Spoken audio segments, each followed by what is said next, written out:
Bonsoir, la Banque mondiale va investir 1,5 milliard de dollars en Guinée durant les 5 prochaines années. L'annonce est faite ce jeudi par le groupe, un soutien fort pour la mise en œuvre du PN2S. Les détails dès le début de ce journal. Nouvelle cartographie pour une meilleure coordination des interventions sanitaires dans le pays, un programme du ministère de la Santé avec ses partenaires techniques. Nous ferons le point avec notre reporter Djena Yansane. Et puis notre rubrique en 60 de l'indépendance nationale. Ce soir, nous braquons nos projecteurs sur l'usine de textile de Sanoya, l'un des premiers acquis de l'indépendance qui est-elle devenue au fil des ans. Bernard Tonguino nous en dira plus. Bonsoir, merci de nous choisir pour vous informer. Tout de suite, ce dîner offert au président namibien par le chef de l'État. L'occasion pour le président Alpha Condé de remercier son homologue namibien pour ce séjour en Guinée. La cérémonie a mobilisé plusieurs personnalités du pays. Compte rendu, Sanassi Keita. Président de la République de Namibie, son Excellence professeur Alpha Condé, président de la... Le dîner d'État est offert par le président de la République à l'honneur de son homologue de la Namibie. Il est suffisant pour clôturer cette visite d'État de 48 heures de Hage Geingob à Conakry. Le célèbre Bembea Jazz National est de la partie, un orchestre national dont le talent a égayé le public et a conféré à l'événement toute son importance.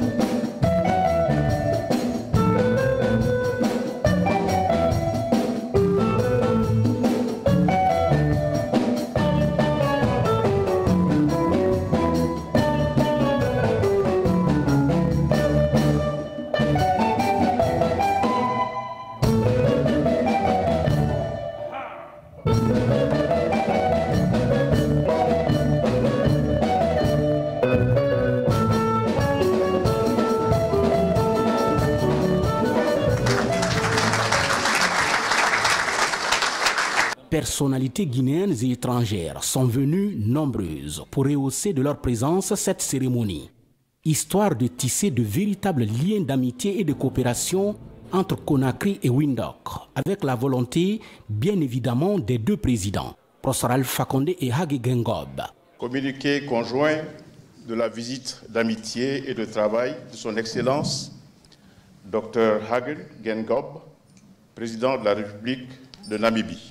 À l'invitation de son frère et ami, son Excellence professeur Alpha Condé, président de la République de Guinée, son Excellence Dr Hage Geingob, président de la République de Namibie, a effectué une visite historique de travail en République de Guinée du 18 au 20 septembre 2018. Cette visite s'inscrit dans le cadre du renforcement des relations historiques d'amitié, de fraternité et de coopération entre les deux pays. Les deux chefs d'État ont magnifié les relations fraternelles et d'amitié entre les deux pays qui sont nées de la lutte de libération pour l'indépendance de la Namibie.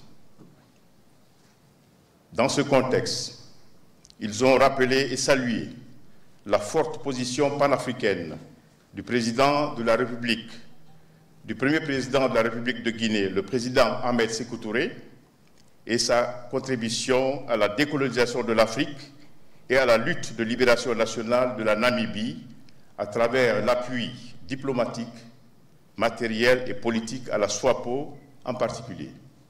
Les deux chefs d'État ont réitéré leur engagement en faveur de l'unité et de la solidarité africaine et ont appelé les dirigeants africains à toujours parler d'une même voix sur les questions de politique internationale. Ils se sont en outre engagés à travailler sans relâche à la réalisation des visions stratégiques de l'Union africaine pour l'intégration économique. Au plan bilatéral, les chefs d'État ont examiné et convenu de renforcer et d'améliorer la coopération bilatérale, y compris les échanges entre les deux pays. En tant qu'État côtier, les deux chefs d'État ont reconnu les possibilités et le potentiel de l'économie bleue pour la croissance économique, le développement durable et la création d'emplois. et ont donc décidé d'explorer la coopération dans le secteur maritime et en particulier entre les autorités portuaires des deux pays. Ils ont également souligné l'importance du développement des énergies renouvelables en Afrique. En renforçant l'industrialisation par la valeur ajoutée pour assurer la prospérité de leur population, les deux présidents ont convenu d'instaurer une coopération dans le secteur des mines, de l'agriculture et de l'énergie. Ils ont également convenu de coopérer dans le domaine du tourisme et de créer un environnement favorable pour que le secteur privé des deux pays s'engage dans la promotion du commerce et de l'investissement. Ils ont reconnu également les défis posés par le chômage des jeunes sur le continent africain et, partant, l'importance de l'autonomisation des jeunes, en particulier dans le domaine de la science et de la technologie, de la finance et des sports. Les deux chefs d'État se sont engagés à renforcer et à diversifier la coopération bilatérale dans l'intérêt mutuel de leur peuple en créant une commission mixte de coopération et ont chargé leur ministre des Affaires étrangères, des Relations internationales et de la coopération de tenir la séance inaugurale au premier trimestre de 2019 et pour assurer la mise en œuvre rapide et efficace des mémorandums d'accord et des accords conclus entre les deux pays. Les deux chefs d'État ont été témoins de la signature des 4 premiers accords qui sont les suivants. Accord cadre de coopération, accord sur la création d'une commission mixte, mémorandum d'entente sur les consultations politiques et diplomatiques, mémorandum d'entente sur l'exemption réciproque de visa pour les titulaires de passeports diplomatiques et de services. Les deux chefs d'État ont examiné un large éventail de questions régionales et internationales d'intérêt commun. Dans le cadre politique et économique de l'Union africaine, l'agenda 2063, ils ont souligné la nécessité d'un engagement total de l'Afrique pour sa réalisation. Ils ont échangé de vues sur les objectifs de développement durable, ODD, et se sont engagés à travailler ensemble sur les questions de l'environnement, en particulier la sécheresse, la désertification et la dégradation des terres. Les deux dirigeants ont appelé à la réforme du Conseil de sécurité des Nations Unies afin de corriger les injustices historiques de la non-représentation permanente de l'Afrique au Conseil de sécurité des Nations Unies. Abordant les questions de sécurité, les deux chefs d'État ont exprimé leurs vives préoccupations face à la multiplication des attaques terroristes et à la montée de l'extrémisme violent en Afrique et dans le reste du monde. À cet égard, ils se sont engagés à développer la concertation et la coopération dans la lutte contre ces fléaux, ainsi que la prolifération et la circulation illicite des armes légères en Afrique.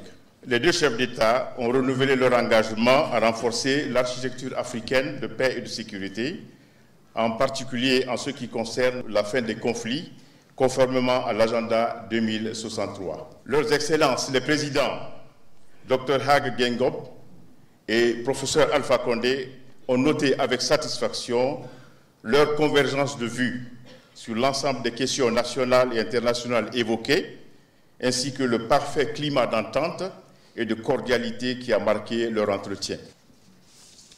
Au terme de sa visite officielle en Guinée, son Excellence Dr Hage Geingob, président de la République de Namibie, au nom de sa délégation, a remercié son Excellence Professeur Alpha Condé, président de la République de Guinée, chef de l'État, le gouvernement et le peuple de Guinée pour la qualité de l'accueil fraternel et chaleureux et les marques d'hospitalité légendaires dont lui-même et sa délégation ont été l'objet durant leur séjour. Son Excellence Dr Hage Geingob, président de la République de Namibie, a adressé une invitation à son Excellence Professeur Alpha Condé, président de la République, chef de l'État, pour effectuer une visite d'amitié et de travail en Namibie. Cette visite a été acceptée avec plaisir et la date sera fixée de commun accord par voie diplomatique. Conakry, 19 septembre 2018. C'est une nouvelle ère de coopération entre les deux pays, la Guinée et la Namibie, qui s'annonce désormais avec ses nombreux protocoles d'accord signés.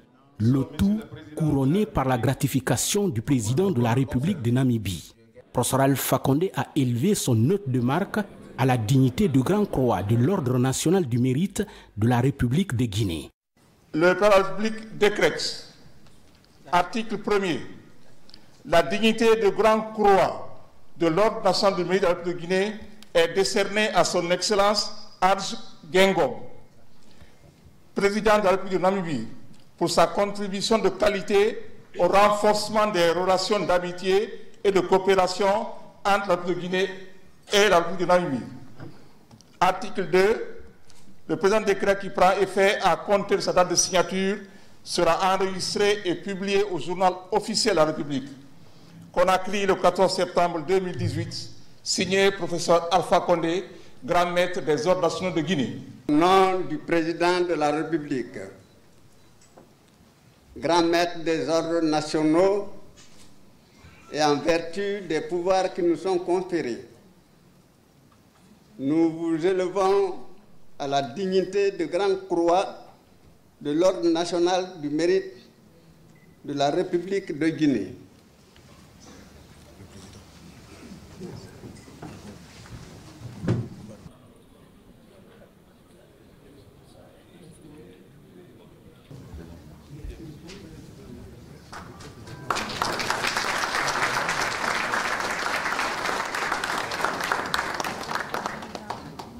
La joie est immense après cette distinction honorifique.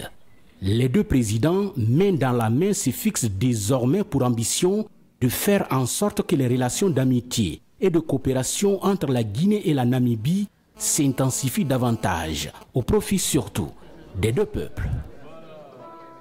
Le chef de l'État a reçu en audience ce jeudi la directrice des opérations de la Banque mondiale pour l'Afrique de l'Ouest. Au menu des échanges, le nouveau partenariat pays de la Banque mondiale, comme l'explique Soukena Cham au micro de Ibrahima Keïta du bureau de presse de la présidence de la République. La Banque mondiale a approuvé le 7 juin 2018 le nouveau cadre de partenariat pays. Ce nouveau cadre de partenariat accompagne la Guinée dans ses défis majeurs de développement.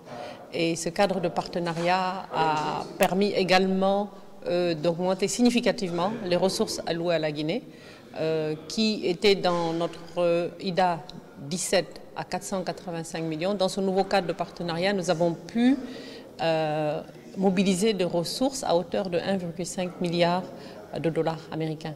Il s'agissait donc pour nous de venir discuter avec le président de la République, réaffirmer le soutien de la Banque mondiale pour accompagner la Guinée dans ses défis de développement, mais également échanger sur les préoccupations du moment, les contraintes et les défis dans l'exécution de nos projets et programmes, et échanger, avoir une conversation qui, comme vous le savez, d'habitude très fructueuse, très franche et très honnête avec le président de la République.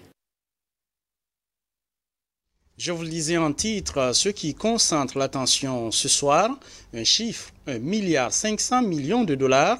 C'est l'enveloppe que la Banque mondiale compte investir en Guinée pendant que notre pays pilote le programme national de développement économique et social. Un soutien de taille qui va booster ce programme présidentiel. Témoignage en images dans ce reportage de Maïmouna Bella Diallo, Sadoubari.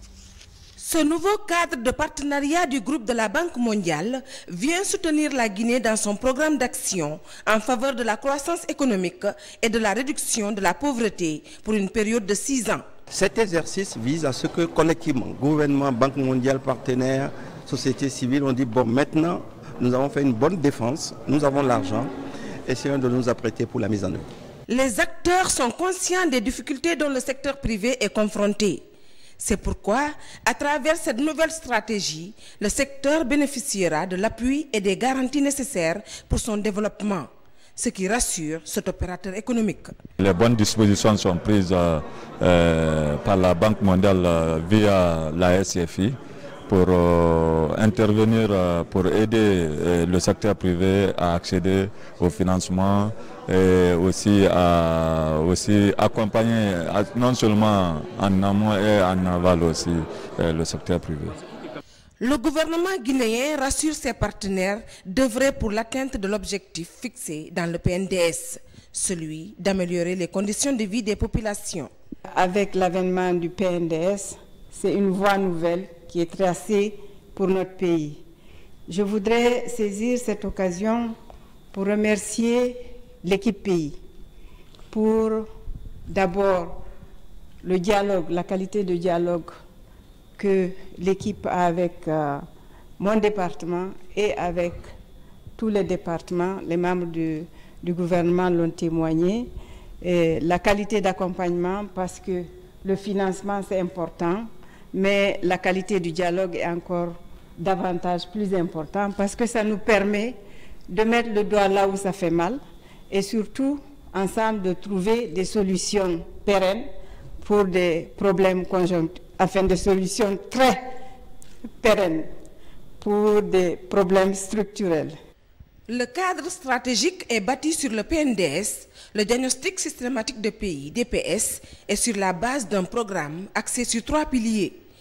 Il s'agit de la gestion budgétaire et des ressources naturelles, le capital humain qui inclut l'éducation, la santé et la protection civile. Le 3e pilier comprend l'agriculture et la promotion des affaires. Rendez-vous est pris pour 2022 pour le prochain cadre de partenariat pays, Groupe Banque mondiale et la Guinée. Un nouveau projet minier s'installe en Guinée. Il s'agit de la société Achapura, des partenaires indiens, et ils vont exploiter la bauxite de Télémilé. Une étude d'impact environnemental est faite par la société et ses responsables présentent les résultats au cadre du ministère des Mines et de la Géologie. Le point avec Mohamed III Camara. Une nouvelle société minière s'implante en Guinée. Achapura, c'est son nom. Son site d'exploitation se trouve dans le village de Houda, dans la préfecture de Télémilé. L'investissement de ce projet minier d'intérêt national s'élève à plus de 185 millions de dollars et va générer plus de 500 emplois directs et 3000 emplois indirects. Pour ce départ, 200 000 tonnes de bauxite sont déjà disponibles. Ce projet d'une durée de 35 ans réalisera une route de plus de 120 km et un port fluvial entre Bofa et Télémilé. Avec tous les responsables miniers, ont tout fait pour qu'on réalise une étude de faisabilité qui est profitable à l'État guinéen, qui réponde aux besoins des contenus locaux, qui va ajouter le revenu de l'État et aussi qui va créer un ressource pour l'avenir de ce pays. L'étude qui est faite aujourd'hui est validée parce que cette étude répond aux critères internationaux et aux besoins guinéens. Si vous voulez développer des mines, vous devez attirer des investisseurs. Aujourd'hui, les investisseurs ont trouvé le projet présenté par la Sogipami assez attractif d'un point de vue financier, d'un point de vue géologique. À notre tour, Sogipami, nous avons trouvé en Achapura un partenaire généreux, puisqu'il offre un certain nombre d'infrastructures à ce projet-là, qui restera la propriété de la Sogipami. Elle offre aussi une possibilité d'exploiter et de développer une mine de classe mondiale. Ce projet minier Achapura est en étroite collaboration avec la Sogipami. Les études environnementales et sociales réalisées par BGF Consulting Service ont été présentées aux autorités du ministère des Mines et de la Géologie. Chaque nouveau projet qui se met en place est un nouveau défi pour l'État, pour l'administration. Ça demande un suivi important de la part de l'administration, ça demande une sensibilisation des populations. Il faut que les populations comprennent que ces projets qui se mettent en place ne seront pas tout à fait à 100% parfaits au début. Il nous appartient à nous de faire en sorte que ces projets puissent s'améliorer. Il faut qu'on accepte les projets, qu'on puisse ensemble se battre pour que les gens puissent travailler correctement. Cela se fait dans la paix, dans la discussion. Pour être en conformité avec le respect du contenu local, ce projet qui démarra en 2019 devra prendre compte des préoccupations des zones impactées. Lancement à Conakry des travaux d'évaluation conjointe des programmes financés par Gavi. L'évaluation s'inscrit dans l'optique globale de la redevabilité des différents acteurs du système de santé de notre pays. Une initiative du ministère de la Santé en collaboration avec ses partenaires techniques. Diane Yansani. S'inscrit dans l'optique globale de la redevabilité des différents acteurs du système de santé guinéen. Une façon de permettre d'avoir une cartographie réelle des différentes interventions et leur impact sur le système de santé. Cette évaluation conjointe des programmes financés par Gavi intervient dans un contexte de relance et de résilience du système de santé de la Guinée après 2 années d'épidémie de la maladie à virus Ebola. Ce que les partenaires attendent sous le leadership du ministère et du gouvernement, c'est d'améliorer l'efficacité des interventions sur le terrain dans le cadre de la politique de santé communautaire et du plan national de développement sanitaire, qui lui-même contribue au plan national de développement économique et social de la Guinée, et aussi d'augmenter la redevabilité mutuelle entre les partenaires et les autorités, mais aussi les acteurs sur le terrain qui sont ceux qui vont permettre que des résultats tangibles soient obtenus. La subvention Gavi a pour vocation d'améliorer la couverture et l'équité en matière de vaccination et de contribuer au renforcement des piliers du système de santé dans l'optique de la couverture sanitaire universelle. Il est important qu'on puisse renforcer vraiment ce programme qui est un programme clé au sein de l'architecture du système de santé. Si vous voulez que le système soit performant pour administrer les vaccins, il faut renforcer le système de santé. Donc nous avons un programme qui est doté de 30 millions de dollars sur les 4 à 5 prochaines années pour appuyer les piliers du système de santé. Cette évaluation conjointe, au-delà de son caractère d'échange et d'analyse, devrait suggérer des actions concrètes pour l'amélioration des taux de couverture vaccinale, programme élargi de vaccination. On a un plan stratégique sur 5 ans et chaque année nous déclinons ce qu'on appelle un plan opérationnel, c'est-à-dire un plan annuel. Nous faisons la mise en œuvre, nous exécutons les activités. Depuis 4 ans, 5 ans maintenant, nous procédons à cette activité qu'on appelle évaluation conjointe. Elle est conjointe parce qu'elle est conduite par les partenaires de l'Alliance. On a l'habitude de faire des planifications stratégiques sur de nombreuses années, mais on ne se donne pas toujours de les évaluer de façon annuelle. Donc cet atelier va nous permettre de repasser en revue tout ce qui a été planifié, essayer d'identifier les facteurs de succès, mais aussi les points faibles à améliorer. À la suite de ces assises, les partenaires de l'Alliance Gavi entendent apporter l'assistance nécessaire au ministère de la Santé pour la mise en œuvre diligente des activités du RSS2 et la recherche de complémentarité avec d'autres partenaires en vue de parvenir aux résultats programmatiques. C'est une grande première dans l'histoire de la Cour suprême de Guinée. Un avocat investi procureur général, Maître Maurice Lamy Kamano, a pris fonction ce jeudi et devient le chef de parquet de la plus haute institution judiciaire. Comment tout cela est arrivé? Élément de réponse dans ce reportage de Tcherno Younoussaba. C'est une audience différente d'un jugement. Une tradition qui marque l'installation et l'entrée en fonction du nouveau procureur général près la Cour suprême. Je jure de bien et loyalement remplir mes fonctions de magistrat, de les exercer en toute impartialité, dans le respect de la Constitution et des lois de la République. Je le jure. Je donne acte à monsieur le procureur général près la Cour suprême du serment prêté et le déclare installé dans ses fonctions. Membre du barreau de Guinée depuis 3 décennies, Maître Maurice Lamy Kamano, à travers ce serment, intègre le corps des magistrats de Guinée.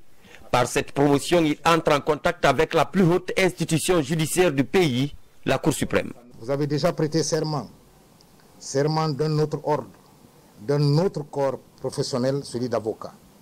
Je ne doute pas que vous connaissiez le sens et les valeurs fondamentales et communes contenues dans un tel texte. Mais permettez que je rappelle que le texte du serment que vous venez de prêter renferme la quintessence de la profession de magistrat que vous embrassez et celle des missions inhérentes aux hautes responsabilités que les lois ont dévolues aux magistrats du parquet général de la Cour suprême. Par ce serment, vous adhérez à un autre système permanent d'éthique et de déontologie et vous vous inscrivez dans une corporation d'hommes et de femmes qui cimentent par leur posture morale et leurs actions quotidiennes les fondements de sécurité et de quiétude du vivre ensemble.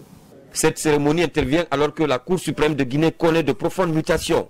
Au niveau du siège, les chambres passent de 2 à 6 avec à la clé la nomination au parquet de nombreux magistrats, dont le nouveau procureur général. Dans l'émergence d'une justice conséquente dans notre pays, j'ai souhaité proposer, c'est moi qui ai proposé le nom du nouveau procureur général au Conseil supérieur de la magistrature et à Monsieur le Président de la République, qui l'ont validé. On a un premier président de la Cour suprême à qui je rends hommage, et qui tient bien la boutique et qui en même temps conseille auprès du garde des Sceaux. Il est important qu'au niveau du parquet général, qui est aussi quelqu'un qui a beaucoup d'expérience, même s'il était avocat, pour l'émergence d'une justice impartiale, efficace et dans notre pays.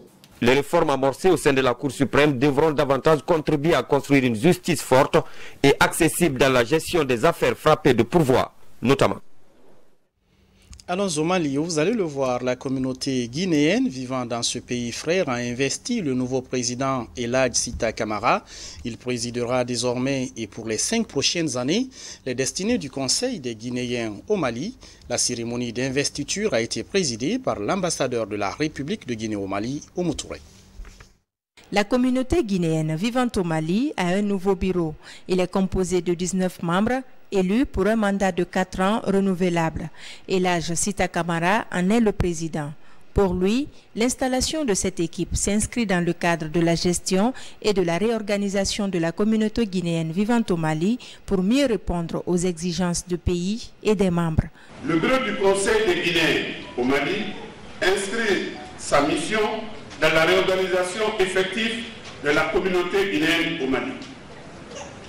Pour atteindre ces objectifs légitimes, le nouveau bureau que j'ai l'insigne honneur de présider, les destinés inscrits son mandat dans l'unité nationale avec des actions concrètes en faveur de tous les ressortissants guinéens établis sur la terre malienne, une terre de paix et d'hospitalité légendaire. Plusieurs personnalités maliennes et guinéennes ont pris part à cette cérémonie d'installation du Conseil des Guinéens au Mali.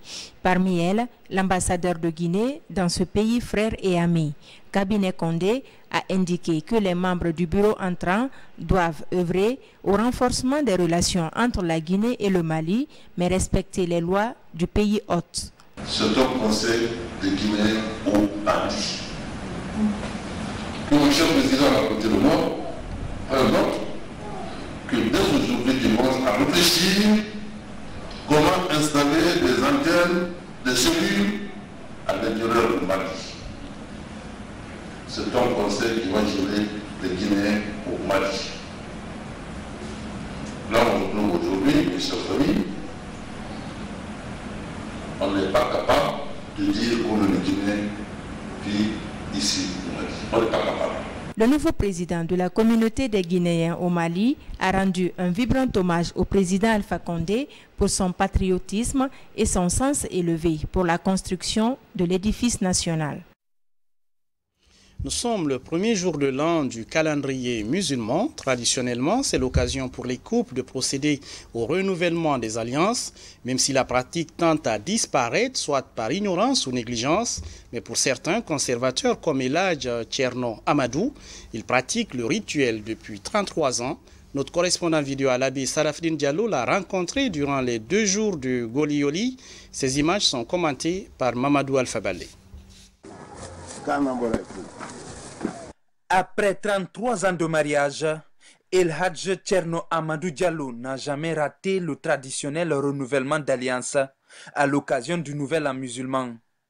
Pour ce septagénaire, cette pratique contribue à maintenir une bonne ambiance entre les belles familles et dans le couple. Aujourd'hui, c'est avec beaucoup d'amertume qu'il constate la disparition progressive de cette valeur culturelle. Même dans l'arrière-pays, les sacs de sel sont de plus en plus rares dans les familles au lendemain du Yoli-Yoli. Nous sommes nés dans l'islam, c'est important de venir chaque année dans la belle famille pour renforcer les liens. Je suis là avec mes frères et autres membres de la famille. Nous sommes venus pour échanger et leur présenter ce que Dieu nous a permis d'avoir, c'est-à-dire des colas et un peu d'argent. Je compte continuer et c'est dommage que peu de gens continuent à le faire. Pour moi, il faut maintenir ça puisque nous avons trouvé nos parents en train de le faire. Le 9 du mois lunaire, la soirée commence par bien manger. Selon la légende, celui qui ne mange pas bien ce soir-là aura faim toute l'année. Puis, à la tombée de la nuit, Chants et danses résonnent un peu partout. C'est la nuit du Soroyamba.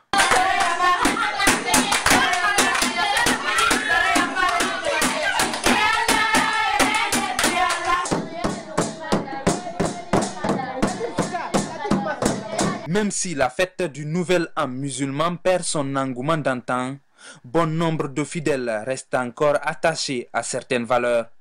Des valeurs comme les salutations d'usage avec le voisinage, parents et autres connaissances. Dans la cité de Karamoko Alpha Moulabé par exemple, la population reste encore enracinée à ces traditions. Ce jeudi, au grand marché, de nombreuses boutiques sont restées fermées pour observer cette vieille tradition. Joyeuse fête à tous les musulmans et très belle année. Chacun le fête à sa manière ce nouvel an. Et depuis une dizaine d'années, la communauté libanaise de Guinée, elle, a choisi d'offrir des poches de sang au Centre national de transfusion sanguine, une initiative que soutient le ministère de la Santé. Et pour cette communauté, c'est une manière de commémorer l'assassinat du petit-fils du prophète Mahomet. Paix et salut sur lui, mort ce jour. Le point avec Bakari Bambakone. Chaque année, la communauté libanaise vivant en Guinée fait un don de sang. Cela se passe tous les 10e jours du nouvel an musulman appelé chez nous Gumbente. Une façon pour la diaspora libanaise de commémorer la mort d'Al-Hussein, fils de Fatima, l'unique fille du prophète Mohammed, paix salut sur lui, assassiné le 10e jour de l'an 61 du calendrier musulman à Karbala en Irak. Pour les donateurs, ce jour signifie sauver des vies humaines en donnant le sang. C'est un devoir d'assister nos frères et sœurs qui sont dans les hôpitaux.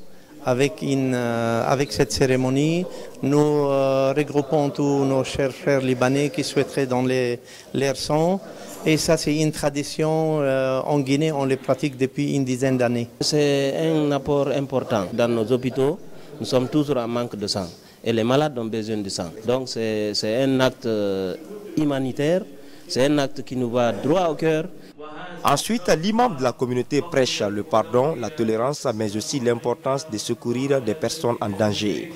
J'ai été vraiment content de voir qu'il y a un dispensaire ici et qui reçoit des donateurs de sang qui sont maintenant aux alentours de 80 personnes et qui vont avoisiner les 100 personnes, ce qui me donne du baume au cœur.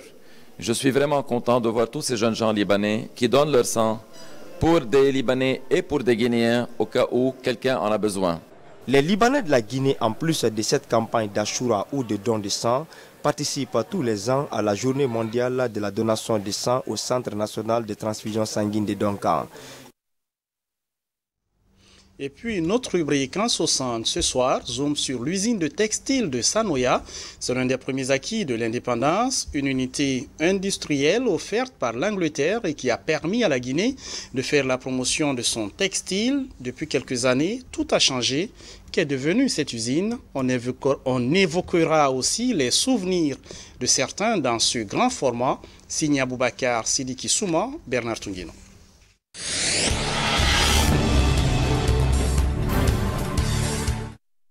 L'usine de Sanoya est non évocateur pour les anciens de ces complexes industriels. Le premier à faire la promotion du textile made in Guinée. C'était sous le premier régime. Mais il y a plusieurs décennies, plus de bruit des machines dans ces ateliers, plus de fumée sur le toit. Les activités sont arrêtées en 1985, quelques mois seulement après la mort du président Ahmed Sékou Touré. Sur le site de près de 10 hectares, des signes de ruines. En dépit des initiatives de relance du complexe, ces installations sont encore cadenassées. À quelques mètres des ateliers, la cité des travailleurs construite en même temps que l'usine en 1963. 46 appartements abandonnés et de plus en plus délabrés sous le poids des intempéries. Sur place, aucun interlocuteur pour notre équipe de reportage. À 2 km du site industriel, nous allons à la rencontre d'un ancien administrateur général de Sanoya. Le dernier avant la fermeture de l'usine. À la terrasse de son domicile, Elhadj Saliou Cissé, octogénaire, témoigne de la particularité administrative et technique qu'avait la plus grande unité industrielle de son temps. C'est difficile. C'est difficile d'avoir travaillé dans une entreprise pendant 17 ans, parce que j'ai travaillé 17 ans à Sanoya. C'est une usine qui a été spécialisée depuis l'époque là. Tous les directeurs des usines de Guinée étaient dénommés directeurs. À Sanoya, c'était administrateur général. C'est lui qui dirigeait l'usine. Et c'était normal. Parce qu'en fait, une usine textile du genre de celle qu'on avait à Sanoya là, c'est 3 usines réunies. Parce qu'il y a dans le textile différents compartiments. Et chaque compartiment, en réalité, c'est une usine. Alors on commence par la filature. On travaille le coton pour l'amener en fil. Ça fait une usine en elle-même. Il y a après la filature, il y a le tissage, où on transforme les fils en tissu réel. Et après le tissage, on a un tissu cru qui a besoin effectivement d'être travaillé de manière à l'amener au goût de la population. Donc il y a différentes opérations chimiques que l'on fait là-bas et qui jusqu'à aboutir au produit fini. Ça fait un comportement, donc un département, pardon. Donc en réalité, c'était un complexe textile, c'est comme ça on l'a appelé même complexe textile de Sanoya. Au-delà du caractère industriel et commercial, le complexe textile de Sanoya était une fierté nationale avec une capacité de production de 25 000 mètres de textile par jour. C'est une fierté, une très grosse fierté nationale. Et il faut que ça soit. C'est-à-dire, les usines, c'est des acquis pour les nations. On ne peut pas s'en passer. Quand on a une production à soi, eh bien, on se suffit ou on complète à travers la production extérieure. Mais si on bannit la production intérieure, on laisse tomber l'entreprise, là, non, ça ne se doit pas. Ça ne se doit pas, surtout qu'il est possible de cultiver du coton ici. Voilà, ça ne se doit pas. L'usine textile de Sanoya est morte, c'est dommage. C'est dommage, c'est dommage. J'espère qu'un jour, le gouvernement pensera à ces problèmes-là. Il pensera au problème des usines arrêtées banalement pour les relancer.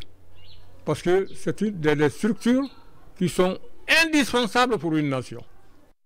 Comme souhaité par l'ancien administrateur général, le dossier de relance du complexe textile de Sanoya est sur la table de l'administration.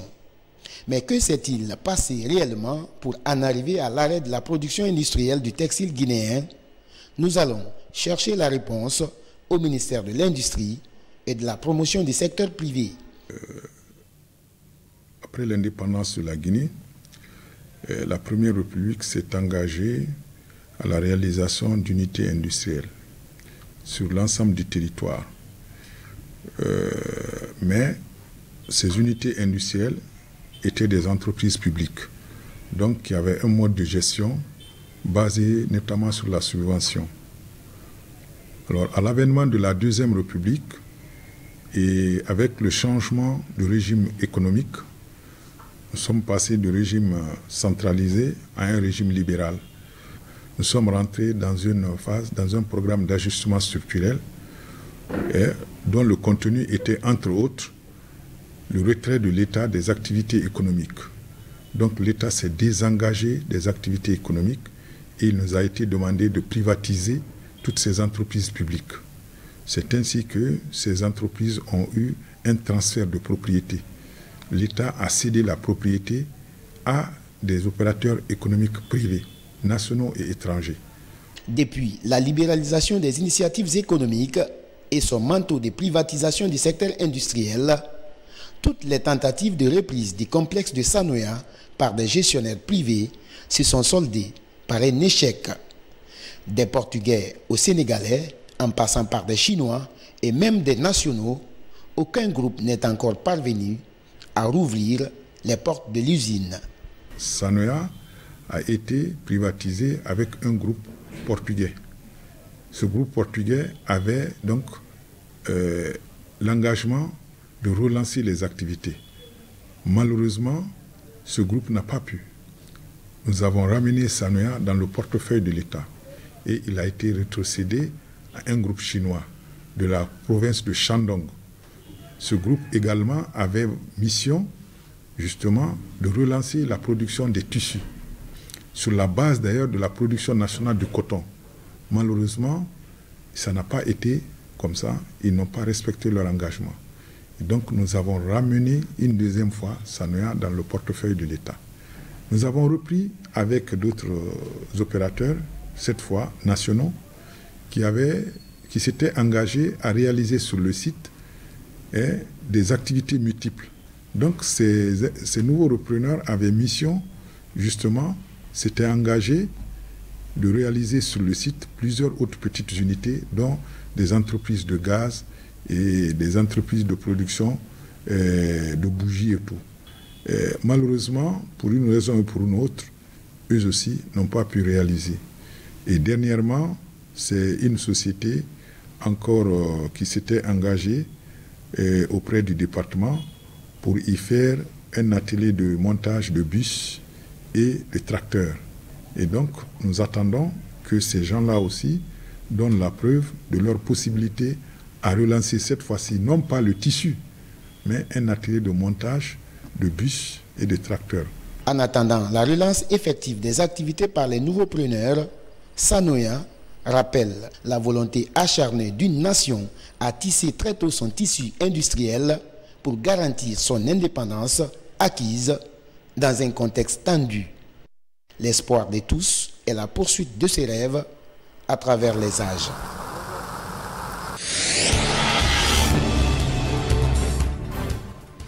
On termine avec une triste nouvelle suite à la disparition ce jeudi de l'un des compagnons de l'indépendance nationale, Dr Gabriel Sultan, membre fondateur du Lions Club International en Afrique et médecin.